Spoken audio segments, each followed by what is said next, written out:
أعوذ بالله من الشيطان الرجيم بسم الله الرحمن الرحيم الحمد لله رب العالمين الرحمن الرحيم مالك يوم الدين إياك نعبد وإياك نستعين اهدنا الصراط المستقيم صراط الذين أنعمت عليهم غير المغضوب عليهم ولا الضالين.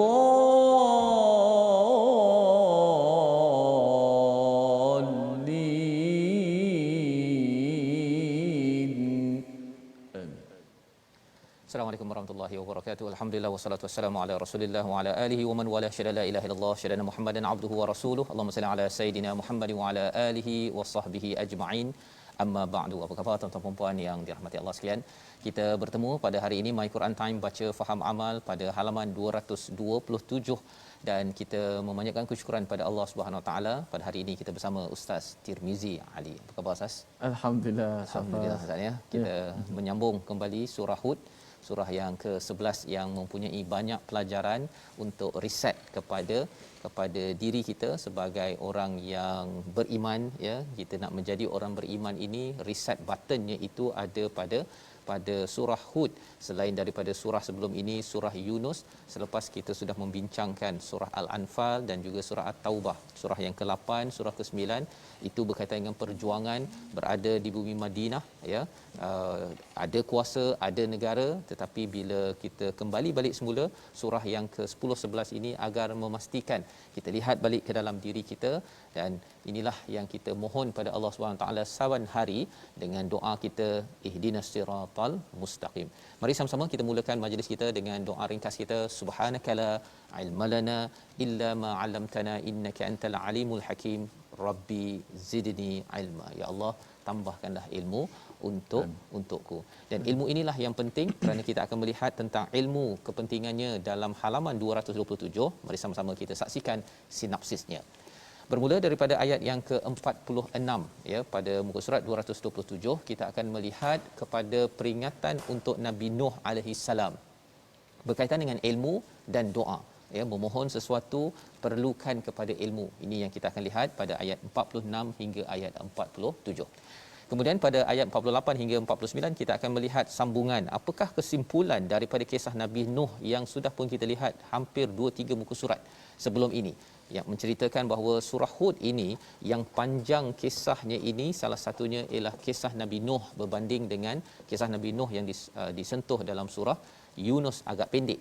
Dan kemudian barulah kita masuk pada ayat 50 hingga 53 kisah Nabi Hud alaihi salam. InsyaAllah kita mulakan dahulu dengan bacaan daripada ayat 46 hingga 49 dipimpin bersama Ustaz Tirmizi Ali. Alhamdulillah, terima kasih Fadil Ustaz Fazrul. Penonton-penonton, sahabat-sahabat Al-Quran, alhamdulillah wassalatu wassalamu ala Rasulillah wa ala alihi wa sahbihi wa man wala. Moga-moga semua dalam keadaan sihat belaka insya-Allah. Hari ini kita nak meneruskan lagi momentum kita, semangat kita, cinta kita kepada ayat-ayat Allah Subhanahu Wa Taala dengan kita sentiasa mendengar, kita sentiasa membaca dan kita sentiasa mempelajari Al-Quranul Karim, kerana pentingnya mesejnya itu kita nak aplikasikan dalam kehidupan kita. Bahkan pada hari ini kita bertuah, kita akan belajar kisah-kisah daripada anbiya insya-Allah. Baik, jom kita baca terlebih dahulu daripada ayat 46 hingga ayat 49.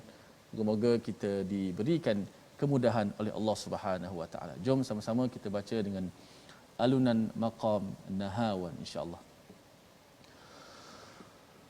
A'udzu billahi minasy syaithanir rajim.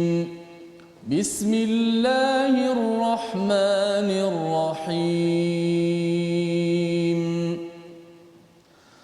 Qala ya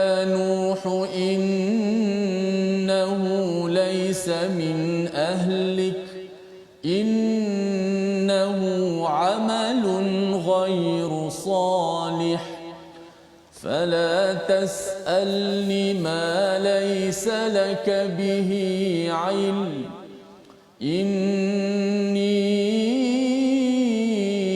أعظك أن تكون من الجاهلين قال رب إني أعوذ بك أن أسألك ما ليس لي به علم وإلا تغفر لي وترحمني أكن من الخاسرين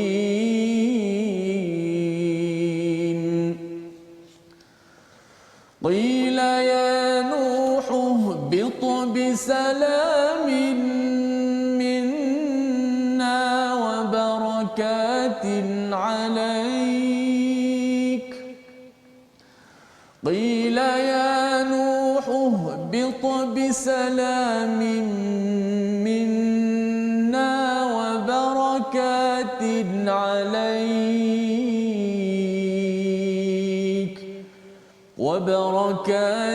عليك وعلى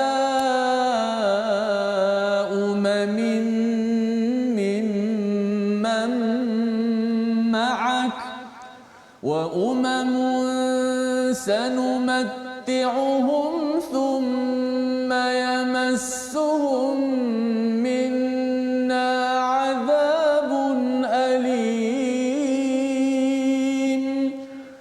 تلك من أنباء الغيب نوحيها إليك ما كنت تعلمها أنت ولا قومك من قبل هذا فاصبر إن العاقبة للمتقين صدق الله العظيم. Surah Al-Azim, begitulah bacaan daripada ayat 46 hingga ayat 49 daripada surah Hud sebentar tadi, menyambung kepada kita kisah Nabi Nuh alaihi salam, Ustaz, ya, berkaitan dengan bagaimana Nabi Nuh bila dah naik ke dalam kapal tersebut, beliau menyeru, ya, kalau kita tengok pada halaman semalam, wanada nuhur rabbahu faqala rabbi an innabni, ya, sesungguhnya anakku ni daripada keluargaku, sesungguhnya janjimu betul, anta ahkamul hakimin. Sebenarnya si anak itu degil, tidak mahu bersama si ayah Nabi Nuh alaihi salam untuk berada di atas kapal.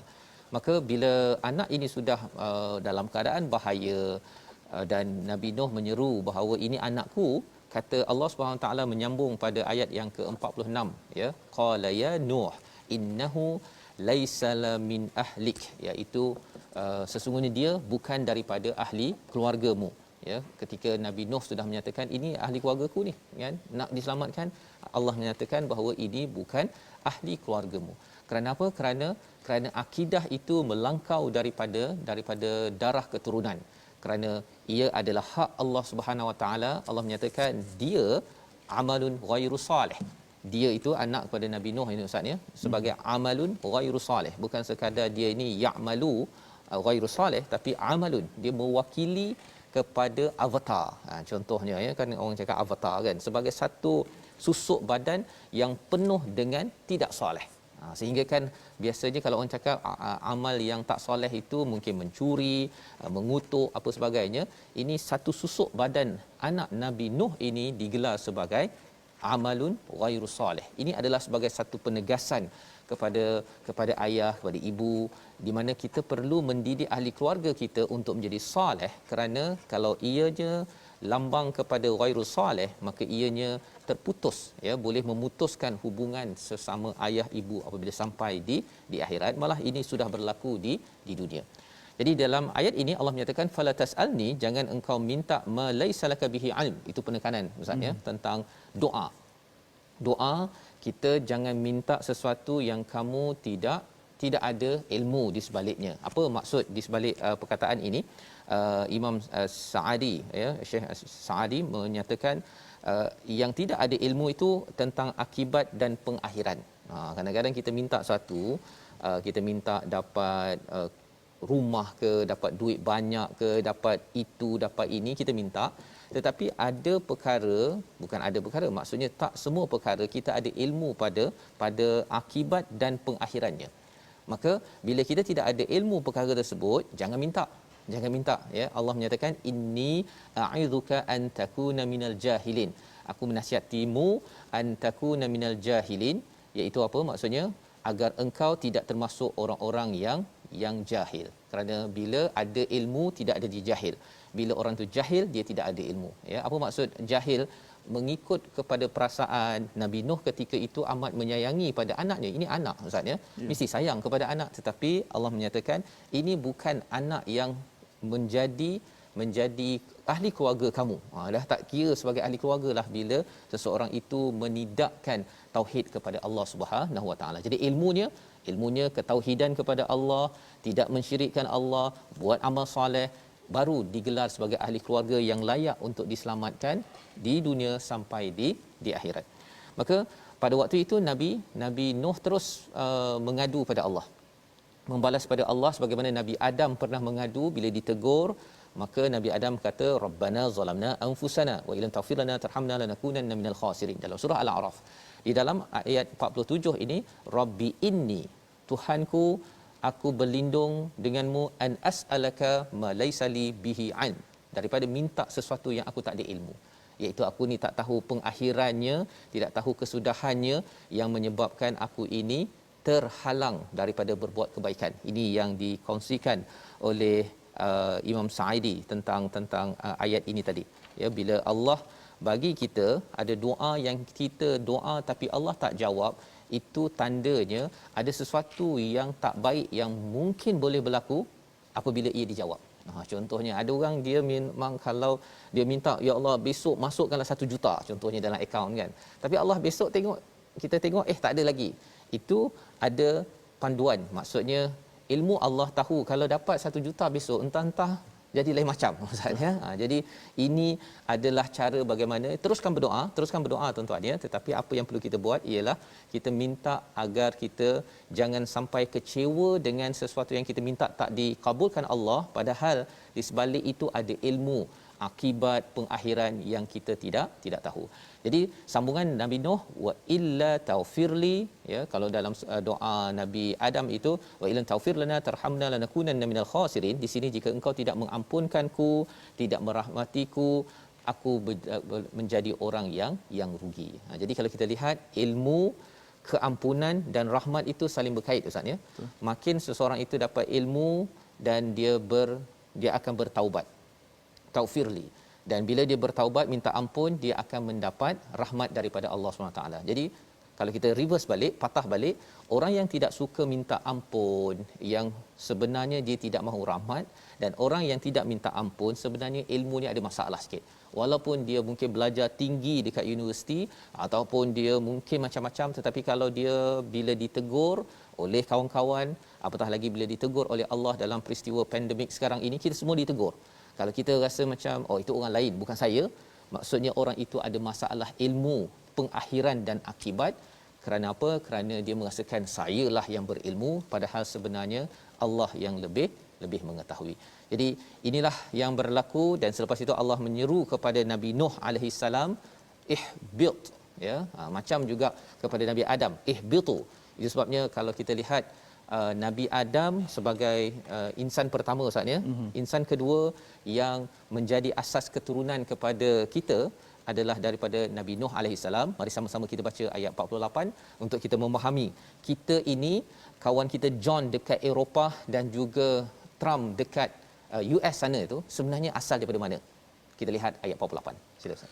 Baik, terima kasih saudara Ustaz Fazrul. Kita nak baca ayat 48 tadi, sebagaimana kita tahu dah kisah Nabi Allah Nuh alaihi salam yang bertuah kita sebenarnya. Dalam banyak-banyak kisah-kisah ni Allah Taala pilih kisah ni dimuatkan dalam Quran, begitu penting untuk kita belajar tentang Nabi Allah Nuh alaihi salam. Dan mudah-mudahan kita tak menjadi seperti anak Nabi Nuh lah, Mudah-mudahan kita menjadi orang-orang Islam. Kan Nabi Muhammad SAW, ada orang yang berbangga dengan keturunan. Oh, ayah aku, datuk aku ni pahlawan, ulama besar. Betul. Tapi dia tak tengok sekarang dia buat apa sekarang. Jika dia mengikuti jejak ayahnya ataupun atuknya yang betul-betul keimanan kuat kepada Allah Subhanahu Wa Taala. Mudah-mudahan kita semua ambil peringatan insya-Allah. Baik, ayat 48 kita baca sekali lagi. Auzubillahi minasyaitanir. Qila ya Nuh bit bisalam.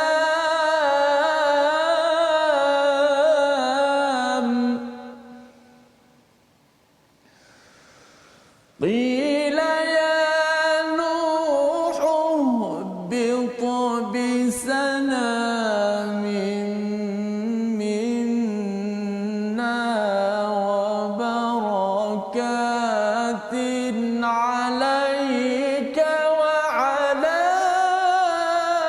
umamin mimman ma'ak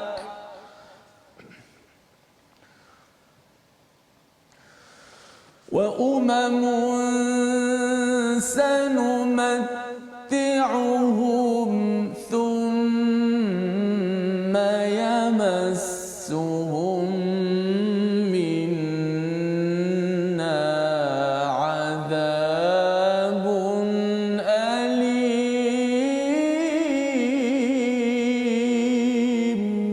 Sadaqallahu. Allah berfirman, wahai Nuh, turunlah dengan selamat sejahtera dan penuh keberkatan daripada kami bagimu dan semua umat yang bersama-samamu, dan ada umat yang kami berikan kesenangan dalam hidup dunia, kemudian kami akan menimpakan mereka azab yang pedih. Inilah senario tentang apakah yang berlaku iaitu kata Allah pada Nabi Nuh, ihbit, turunlah bisalam, dengan kesejahteraan, minna, daripada kami, daripada Allah Subhanahu Wa Taala. Dan Allah memberikan barakah, ustaz ya, memberikan barakah kepada Nabi Nuh dan juga kepada kepada umat yang berada dalam bahtera itu saja yang survive, yang masih hidup, yang lain habis.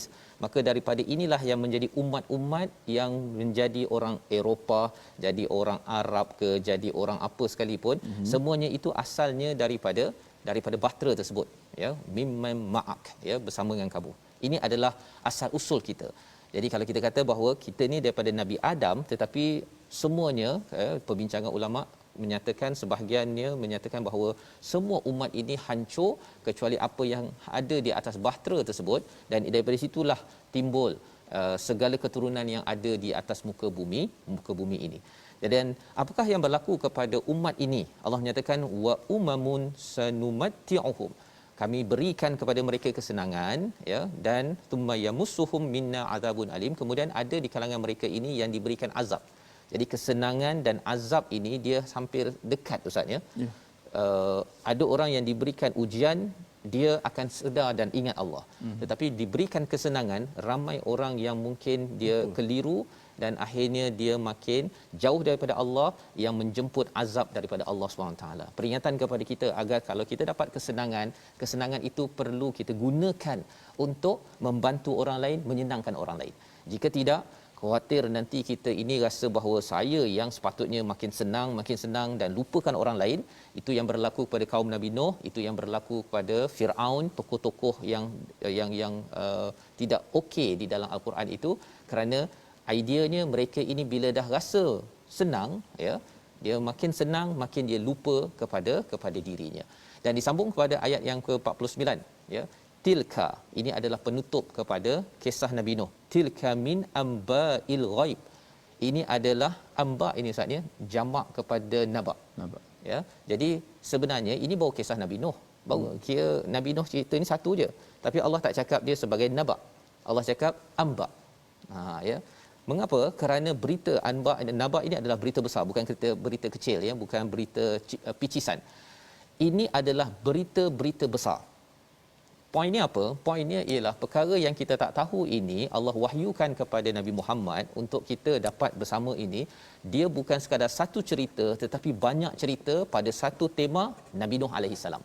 Kita kena beri perhatian setiap ayat yang ada, yang kita tengok hari ini, pada hari-hari sebelum ini, kita kena beri perhatian sebenarnya apakah berita besar yang Allah sedang sampaikan kepada kita. Salah satunya ialah doa, jangan ikut emosi. ya, jangan ikut ilmu kita, tetapi kita kena bergantung kepada ilmu Allah Subhanahu Wa Taala. Itu yang kita belajar hari ini. Semalam kita sudah belajar beberapa perkara. Jadi inilah cerita yang perlu gembur, yang perlu dikeluarkan kepada ahli keluarga kita, kerana ini berita besar. Ini bukan berita picisan. Dan ma kunta ta'lamuha anta wala qaumuka min qabli hadha, kamu tak tahu tentang perkara ini kecuali apabila Allah dah tilawahkan, beritahu, fasbir. Ya, di hujung ini, sabar, sesungguhnya innal aqibata lil muttaqin, kebaikan, kesan yang besar, yang baik diberikan kepada orang yang bertakwa. Kita akan bincangkan lagi bahagian hujung ayat ini, tapi kita lihat dulu perkataan pilihan kita. Iaitu perkataan kita yang kita pilih hari ini adalah perkataan jahila, ya, yang berulang 24 kali di dalam Al-Quran. Salah satunya dalam surah Hud, ada juga dalam surah Al-Ahzab dan beberapa surah yang lain, termasuk surah Al-Baqarah. Nak menceritakan bahawa jahil bukan kerana tidak ada ijazah ataupun tidak ada SPM, tetapi jahil yang dimaksudkan dalam Al-Quran bila seseorang itu mungkin sudah belajar atau tidak belajar, tetapi dia mengutamakan perasaan dia melangkau daripada ilmu untuk mendekatkan diri kepada siapa? Kepada Allah Subhanahu Wa Taala. Bukan sekadar ilmu, tapi ilmu yang mendekatkan kepada Allah. Jadi kalau ada ilmu tapi jauh daripada Allah, itu juga digelar sebagai orang yang jahil. Yang kita minta ampun pada Allah, moga-moga dengan kita membaca Al-Quran, kita dapat ilmu yang menyelamatkan kita. Dan kita berehat sebentar, kembali semula dalam My Quran Time, baca faham amal, insya-Allah.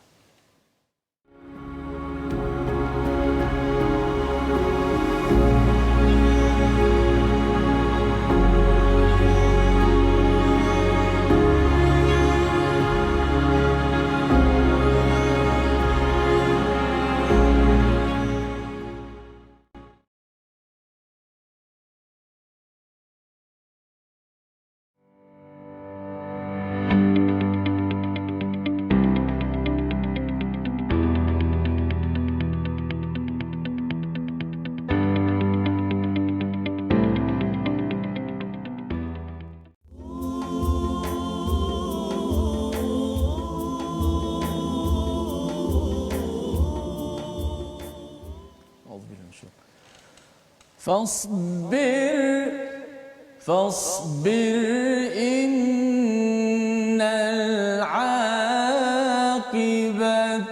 للمتقين.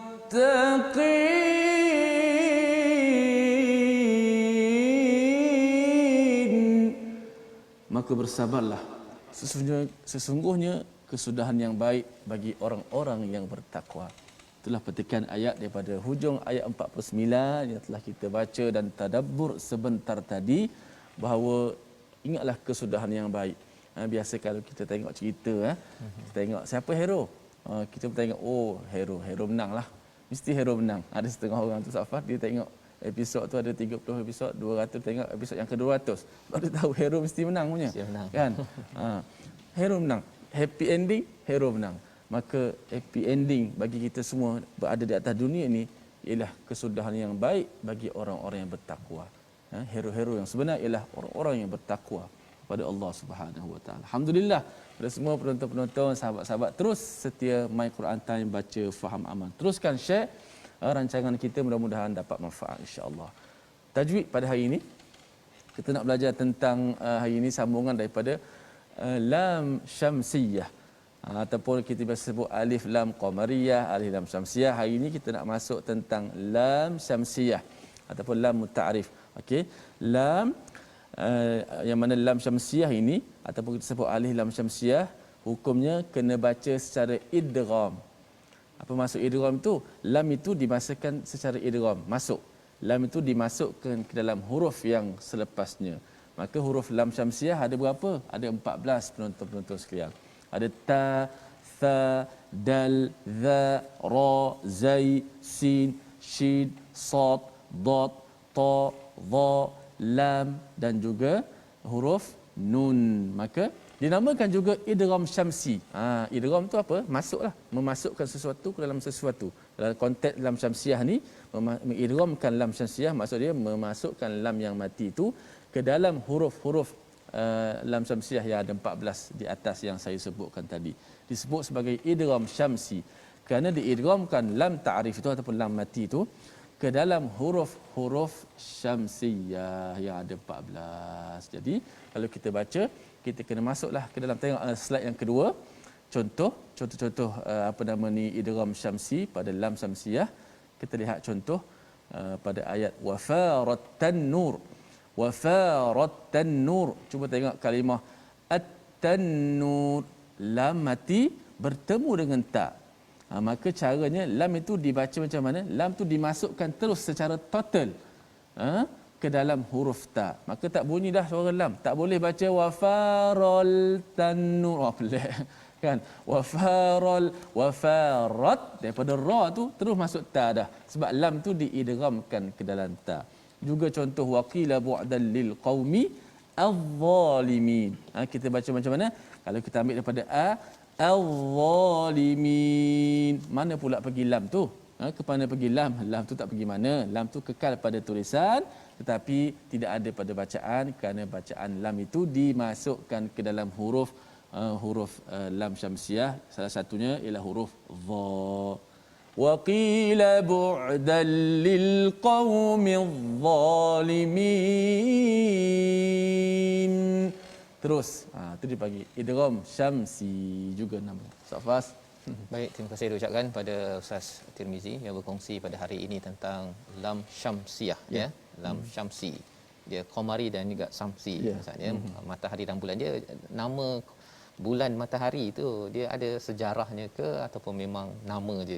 Betul, dia ambil ulama mengambil nama itu berdasarkan sejarah juga. Sejarah. Okey, kalau macam contoh bulan itu bila dia terang, dia tidak menafikan cahaya. Okey. Kalau qamari, adapun matahari bila dia dah keluar, bulan dah tak ada. Maksudnya bila matahari tu dia menenggelamkan semua yang lain. Sehingga kalau syamsiah, lam itu dah tak ada apa dah pada bacaan. Tinggal pada tulisan saja. Suara dah masuk secara huruf yang terus yang lam syamsiah. Oh, itu yang alif lam syamsiah pasal dia apa? Dia cover dia terus terus ngap lam tersebut kan. Tak nampak lam tersebut. Okey, baik. Saya ingat ada ustaz sebut tentang nur dengan apa satu lagi tu? Dengan dhiya. Dhiya, betul Ustaz. Okey. Jadi daripada matahari ni dhiya, ya, daripada bulan ni nur. Ya, masya-Allah ya. Ada banyak lagi perbincangan tapi tak apa, kita dia begitu banyak Ustaz. Ya, masya-Allah. Ya, jadi mari kita tengok kepada sambungan ya kepada ayat yang ke-50 hingga 53 di mana ini kita masuk kepada kisah baru. Tapi sebelum kita masuk pada kisah baru ini, kita nak pastikan kita mengambil pelajaran yang penting daripada surah ataupun kisah Nabi Nuh. Ustaz Tirmizi membaca tadi fasbir innal aqibata lil muttaqin, bersabarlah sesungguhnya kesudahan yang baik itu adalah kepada orang yang bertakwa. Jadi mungkin kita bertanya mengapa diseru fasbir di hujung ini kepada Nabi Muhammad sallallahu alaihi wasallam yang mendapat wahyu ini, dan juga untuk kita selepas habis surah ataupun kisah Nabi Nuh alaihi salam.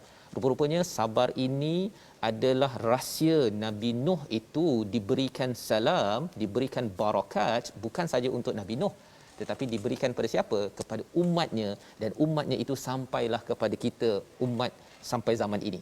Satu. Dan bila Nabi Muhammad sallallahu alaihi wasallam diseru untuk bersabar, sila bersabar di Mekah ini kerana apa? Kalau kamu bersabar, sebenarnya kesannya akan jadi baik kepada siapa? Bukan sekadar pada Nabi Muhammad sallallahu alaihi wasallam tetapi pada umat Nabi Muhammad sallallahu alaihi wasallam yang kita dapat sampai hari ini Al-Quran, kerana Nabi bersabar. Maka seruan untuk kita juga kena bersabar, ibu ayah sekalian ya. Kalau kita bersabar, kita minta pada Allah jangan kita mempertikaikan ataupun kita mengenepikan usaha untuk mengajak ahli keluarga masyarakat kepada iman seperti Nabi Nuh, seperti Nabi Muhammad. Maka insya-Allah kalau kita bersabar, Allah akan beri salam kesejahteraan, Allah akan beri barakah kepada keluarga kita ya. Tapi kalau kita rasa macam alah dah penat saya ni, dahlah cukuplah tu. Kalau keluar perkataan itu daripada ibu ayah ataupun daripada pemimpin, maksudnya barakah itu akan hilang daripada diri pemimpin itu dan mungkin akan memberi kesan kepada umat yang dipimpin dalam sebuah keluarga ataupun dalam sebuah negeri negara. Itu pelajaran penting untuk kita tahu bahawa kesudahan yang terbaik itu mungkin kita tak nampak di sini tetapi yang pastinya bila sampai di akhirat nanti. Dan kita nak masuk kepada kisah Seterusnya kisah Nabi Hud alaihi salam ayat 50 hingga ayat 53 bersama Ustaz Tirmizi. Baik, alhamdulillah kita dapat sambung lagi kisah seterusnya tentang Nabi Hud. Allah betul kita hari ini dapat belajar dua kisah Nabi alaihi wassalatu wassalam.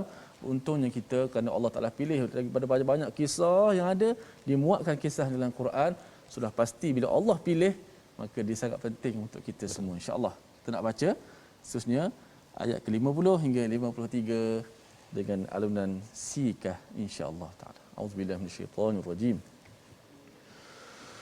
Wa ila 'adin akhahum huda qala ya qaumi i'budullaha ma lakum min ilahin ghairuh in antum illa muftarun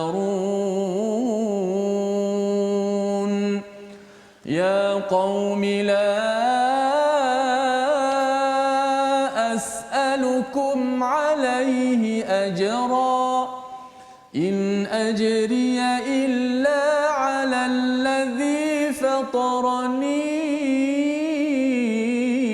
afala ta'qilun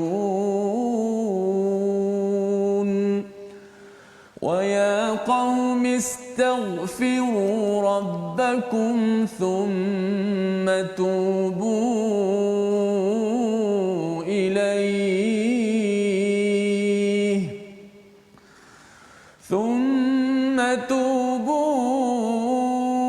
إليه يرسل السماء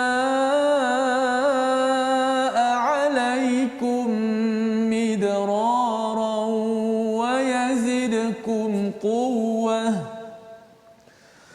ويزدكم قوة إلى قوتكم ولا تتولوا مجرمين قالوا يا هود ما جئتنا ببينة وما نحن بتاركي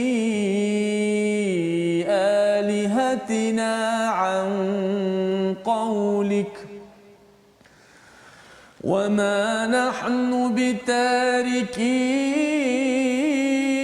آلهتنا عن قولك وما نحن لك بمؤمنين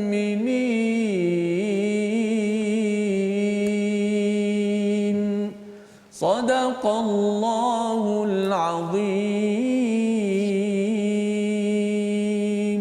Surah Al-Azim, gitulah bacaan daripada ayat 50 hingga ayat 53 memulakan kisah seterusnya. Ya, kisah-kisah ini Ustaz ya adalah satu kisah yang sebenarnya pembukaan ataupun asasnya itu berada pada awal surah Hud ayat 1 hingga ayat yang keempat. Allah nak menceritakan mula-mula secara ringkas, kemudian dijelaskan pelajaran-pelajarannya.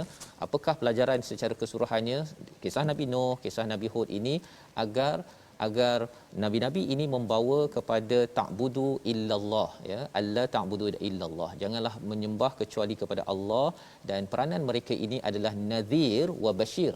Jadi bila cakap tentang nadhir wa bashir, bukan bashir wa nadhir, maksudnya dalam surah ini ada banyak nadhir, peringatan-peringatan berbanding dengan bashir.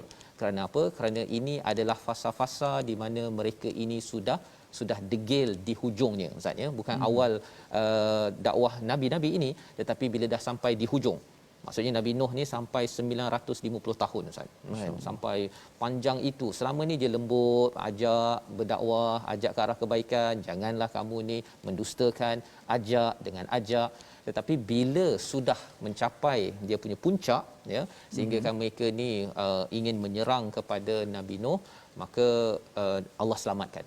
Itu syaratnya, ya. Maksudnya orang yang beriman kena buat kerja ajak orang ke arah kebaikan, bukan duduk diam, bukan kita sembahyang baca Quran seorang-seorang, kita kena sebarkan. Tuan-tuan boleh share di Facebook, boleh kongsi di WhatsApp, dan selepas itu kalau katakan orang yang tidak beriman ini menyerang ataupun cuba untuk memusnahkan kebaikan, maka pada waktu itu Allah akan memberi bantuan kepada orang yang beriman.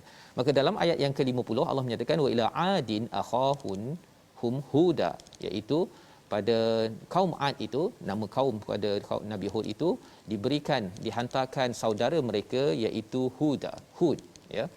Qala ya qaumi ibudullah. Isinya sama seperti asal awal surah Hud ini, wahai kaumku, beribadahlah kepada Allah, malakum min ilahin ghairuh.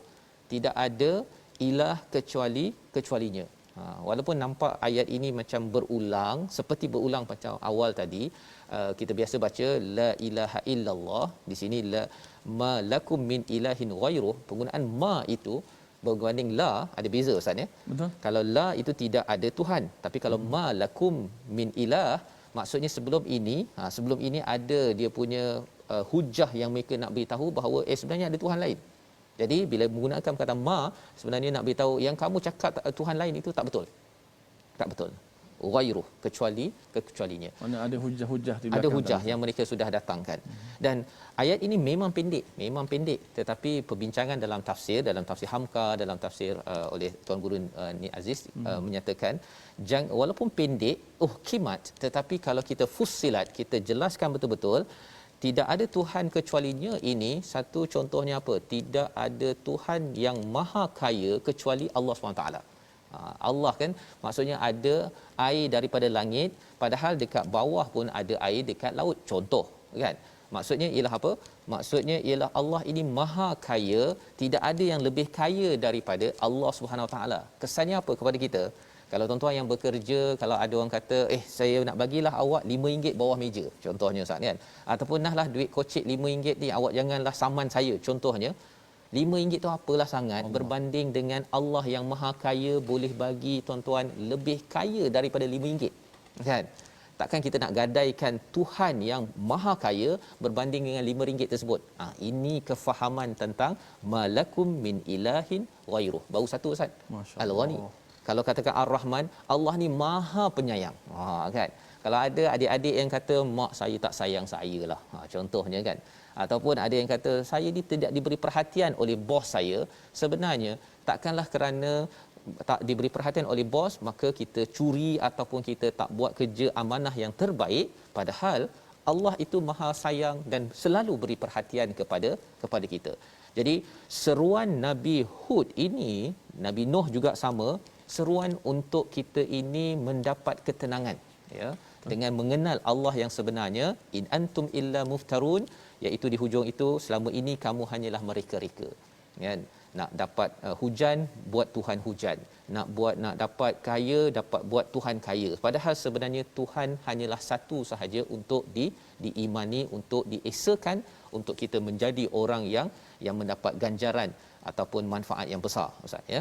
Jadi ini ayat 50, ya qaumi, ya, diseru lagi pada kaumnya Nabi Hud, wahai kaumku, aku ni tak minta apa-apa daripadamu, ya, la as'alukum alaihi ajra, tidak ada upah, aku bukan ada udang di sebalik mi atas perkara ini. Ganjaranku illa alal ladzi fatarani, ganjaranku semuanya daripada siapa? Daripada Tuhan yang menciptaku. Ya, kalau nak ada rezeki ke, nak bagi duit ke, nak ada gaji ke, apa ke, Tuhanku yang siapkan. Kalau dengan sebab kamu kata aku nak dapat sesuatu, itu sebabnya aku berdakwah apa ke, sebenarnya Tuhan yang selesaikan. Sama ada engkau yang beli ke, yang bayar ke, orang lain bayar ke, orang lain tentukan ke apa ke, itu Allah yang tentukan. Jangan kisah, ya. Afala ta'qilun, takkan kau tak fikir bahawa Tuhan yang menciptakanku ini lebih kaya daripada engkau sendiri. Lebih kurang begitu Ustaz ya. Nak menceritakan bahawa dalam Nabi Hud berdakwah ini, dia amat confident, ya, dia tidak bergantung kepada orang di hadapannya itu agar dia menyebabkan dia rasa tak beranilah nak cakap. Nanti kalau saya cakap lebih nanti kan saya kena gam, contohnya kan. Orang tak suka pula. Orang tak suka pula, ya. Jadi perkara-perkara itu disampaikan pada ayat 51 ini, bukan maksudnya Nabi Hud tak ada gaji ke, tak ada rezeki, tak ada makan, ada, tetapi dia yakin bukan datang daripada manusia. Dia datang daripada Allah. Allah boleh susunlah macam mana sekalipun, tidak pernah Nabi mati kerana tak makan. Ya, tidak pernah. Yang mati kerana syahid dalam perjuangan apa semua ada, tapi kerana tak makan tak ada, ya. Dan ini yang ditekankan pada ayat 51. Dan kesan daripada seruan itu, Nabi Hud memberikan praktikal. Kalau kamu ini beribadah kepada Allah Subhanahu Wa Taala, menghambakan diri kepada Allah, maka kesannya ialah sila istighfar, sila bertaubat, nanti ada ganjaran daripada istighfar dan taubat. Kita baca ayat 52 untuk kita memahami apakah kesan daripada kita banyak istighfar, banyak bertaubat pada tahun 2021 ini. Kita baca ayat 52 Ustaz. Baik, kita baca ayat 52 bagaimana kesan istighfar. Tadi Ustaz Pamul sebut tentang kita mesti memohon ampun. Orang yang tak mohon ampun, dia adalah orang-orang yang sombong. Walaupun kita pandai macam mana pun. Kalau kita lihat dalam Quran, deretan banyak surah doa para nabi, banyak doa. Nabi sendiri meminta ampun kepada Allah Subhanahu Wa Taala. Apatah lagi kita manusia yang tidak ada apa jaminan. Mudah-mudahan banyaklah kita memohon ampun. Kita baca ayat 52 bagaimana istighfar tu begitu hebat. Auzubillahi minasyaitanir rajim. Wa ya qaumi istaghfiru rabbakum thumma tubu ilaihi yursilis samaa alaikum midrara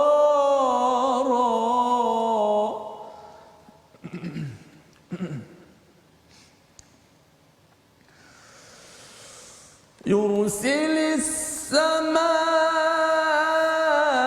alaikum midrara wa yazidakum quwwatan ila quwwatikum wa la tatawallaw mujrimin.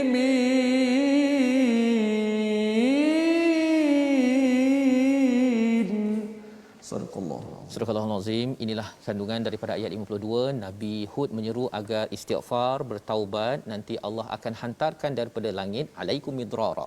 Ya, dur itu maksudnya adalah kalau lembu itu dia punya perah susunya melimpah-limpah Ustaz ya. Maksudnya daripada langit ini Allah akan berikan apa? Daripada syajarah, ya, Nabi Adam itu dapat buah yang terbaik daripada as-sama. Allah beri hujan terbaik. Ya, bukan hujan yang menyebabkan rosak sesuatu bangunan, bukan. Ini adalah hujan terbaik alaikum midrara yang mencurah-curah wa yazidkum quwwatan ila quwwatikum. Allah menambahkan kekuatan yang ada, kekuatan ekonomi, kekuatan politik, kekuatan sosial, kekuatan masyarakat. Allah akan gandakan lagi bila kita buat apa tuan-tuan? Kalau kita beristighfar dan kita bertaubat pada Allah. Ini seruan untuk zaman ini sebenarnya. Bila ekonomi kita agak lumpuh dan lemah, kita lihat sistem politik, sistem sosial kita berantakan. Sebenarnya kekuatan itu Allah tarik dan Allah boleh beri balik semula dengan kita kena menyeru kepada istighfar dan taubat kepada Allah Subhanahu Wa Taala. Ini seruan yang Allah nyatakan pada ayat 52, kerana di ujung itu wala tatawallau mujrimin, jangan jadi orang yang pendosa. Kerana pendosa itu dia tidak mahu istighfar. Kita buat silap tetapi tidak mahu istighfar, tidak mahu bertaubat kembali pada Allah Subhanahu Wa Taala. Kesannya ialah kekuatan akan dicabut dan tidak diberikan bantuan daripada langit yang terbaik untuk kita.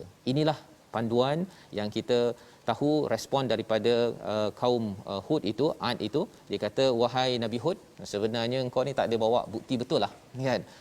Kami ni tidak akan meninggalkan sembahan kami dan kami tidak akan mempercayaimu. Wama nahnu laka bimu'minin, kerana mereka merasakan bahawa Nabi Hud ada agenda. Kita akan sambung kisah ini tetapi membawa pada resolusi kita pada hari ini. Yang pertama, utamakan pendidikan akidah untuk keluarga agar selamat dunia akhirat. Yang kedua, selalu mohon ilmu daripada Allah untuk memohon sesuatu, ya. Dan yang ketiganya, ambil contoh kesabaran Nabi Nuh mengajak ke arah kebaikan agar kita diberi barakah pada keluarga, pada umat ini, insya-Allah. Kita berdoa bersama Ustaz Tirmizi. Bismillahirrahmanirrahim. Alhamdulillahirabbil alamin wassalatu wassalamu ala asyrafil anbiya'i wal mursalin wa ala alihi wa sahbihi ajma'in. Ya Allah, Tuhan kami, ampunkanlah dosa-dosa kami, ya Allah.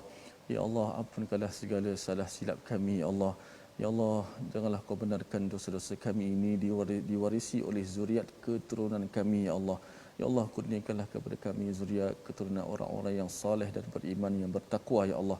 Ya Allah, berilah kekuatan kepada kami ya Allah, berilah kekuatan pada jiwa kami untuk sentiasa kami menelusuri kisah para anbiya, nabi-nabi kami alaihi wassalatu wassalam, dan beri kekuatan kepada kami untuk kami sentiasa mengikuti jejak sunnah mereka ya Allah, terutama nabi baginda kami Nabi Muhammad sallallahu alaihi wasallam. Walhamdulillahi rabbil alamin. Amin ya rabbal alamin. Moga-moga Allah mengurniakan memakbulkan doa kita dengan doa yang terbaik, dan inilah yang kita harapkan, kita mampu bersabar dan terus menjadi orang bertakwa yang kita ingin sebarkan dalam tabung gerakan Al-Quran, satu kempen. Tuan-tuan boleh menyumbang dan juga bersama ya dalam perjuangan seperti Nabi Nuh dan juga Nabi Hud, nakkan masyarakat kembali kepada wahyu. Moga-moga dengan sumbangan tuan-tuan dalam tabung ini, ia akan dimanfaatkan dalam menghasilkan lebih banyak lagi program dan juga kempen agar masyarakat kembali kepada Allah Subhanahu Wa Taala. InsyaAllah kita akan bertemu lagi dalam siaran ulangan kita pada hari ini, dan kita mendoakan tuan-tuan terus sihat selamat dalam kehidupan ya, jaga kesihatan dan jaga komitmen kita untuk mendapatkan vaksin di tempat masing-masing. Moga-moga ini akan menyebabkan Allah izinkan kita sebagai satu asbab usaha kita diberikan kemudahan selepas ini. Kita bertemu lagi My Quran Time, baca faham.